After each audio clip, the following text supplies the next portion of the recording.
ദിവസങ്ങളെപ്പറ്റി പരാമർശിക്കുന്നിടത്ത് മനോഹരമായൊരു പരാമർശം, തിന്നാനും കുടിക്കാനുള്ള ദിവസമാണ്. മാത്രമല്ല അതിൻ്റെ ബാക്കിയുണ്ട്, വദിക്രിൻ ലില്ലാഹി അസ്സ വജൽ, അല്ലാഹു റബ്ബുൽ ആലമീനെ കുറിച്ച് പ്രത്യേകമായി ഓർക്കേണ്ടുന്ന ദിവസം കൂടിയാണ് അയ്യാമു തശ്രീഖിൻ്റെ ദിവസം. അതോടൊപ്പം എന്ന് പറഞ്ഞാൽ അയ്യാമു തശ്രീഖിൻ്റെ ദിവസം മുഴുവൻ ഇങ്ങനെ തിന്നു കുടിച്ചിരിക്കണമെന്നല്ല. നമുക്കിഷ്ടമുള്ള വിഭവങ്ങളൊക്കെ കഴിക്കാം. നമ്മൾ പരമാവധി നമ്മൾ കഴിക്കുകയും മറ്റുള്ളവരെ കഴിപ്പിക്കുകയും ചെയ്യേണ്ടുന്ന ദിവസമാണ്.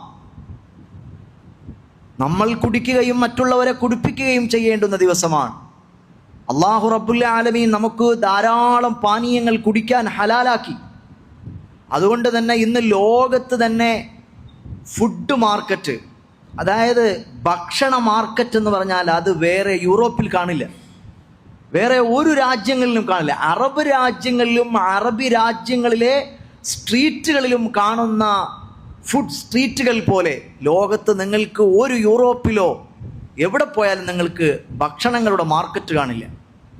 കാരണം അല്ലാഹു തആല അവർക്ക് ഭക്ഷണം ഹലാലാക്കി, കള്ള് പോലത്തെ തോന്നിവാസങ്ങൾ ഹറാമാക്കി. പലപ്പോഴും ഇന്നും യൂറോപ്പിൻ്റെ ആഘോഷ സമവാക്യങ്ങൾ എങ്ങനെയാണ്? കള്ളു കുടിക്കുക, അതില്ലാത്തൊരാഘോഷമില്ല. പിന്നെ തോന്നിവാസങ്ങൾ ചെയ്യുക. ഇപ്പോഴും മോഡേൺ യുഗത്തിലും ആധുനിക ആഘോഷങ്ങളുടെ വെസ്റ്റേൺ സമവാക്യങ്ങൾ അങ്ങനെയാണുള്ളത്. എന്നാൽ ഇസ്ലാം അതല്ല പറയുന്നത്. നിങ്ങൾക്കിഷ്ടമുള്ള വിഭവങ്ങൾ നമ്മൾ ധാരാളമായി നിങ്ങൾക്ക് ഹലാലാക്കി തന്നിട്ടുള്ള വിഭവങ്ങളുണ്ട്. അത് നിങ്ങൾ എത്ര വേണമെങ്കിലും കുടിക്കുകയും കഴിക്കുകയും ഒക്കെ ചെയ്യാം. എന്ന് പറഞ്ഞ് പരിധി വിട്ട് കഴിച്ച് രോഗിയാകണമെന്നല്ല. ആവശ്യമുള്ള നമുക്ക് ധാരാളം എന്തെല്ലാം ഭക്ഷണങ്ങളാണ് നമ്മുടെ തീന്മേശകളിൽ നിന്നുള്ളത്. അത് ഇസ്ലാം ഭക്ഷണത്തെ അല്ലെങ്കിൽ പാനീയങ്ങളെ അള്ളാഹുവിൻ്റെ റസൂൽ ഹലാലാക്കി. അതുകൊണ്ട് തന്നെ ഏറ്റവും കൂടുതൽ ഫുഡ് സ്ട്രീറ്റുകൾ ഉള്ളത് ഈ കമ്മ്യൂണിറ്റിയിൽപ്പെട്ട ആളുകൾ താമസിക്കുന്ന സ്ഥലത്തായിരിക്കും. നല്ലൊരു ഹോട്ടൽ അന്വേഷിച്ച് പോയാലും അവിടെ തന്നെ ഉണ്ടാവുള്ളൂ. അത് ഇസ്ലാം ഈ നല്ല ഭക്ഷണം കഴിക്കുക, തെറ്റായ പാനീയങ്ങൾ ഒഴിവാക്കുക എന്ന സന്ദേശം പഠിപ്പിച്ചതുകൊണ്ടാണ്. നോക്കൂ, മാത്രമല്ല ഇത് തക്ബീറിൻ്റെ ദിവസം കൂടിയാണ്. എപ്പോഴും തക്ബീർ ചൊല്ലാൻ പറ്റും നമുക്ക്.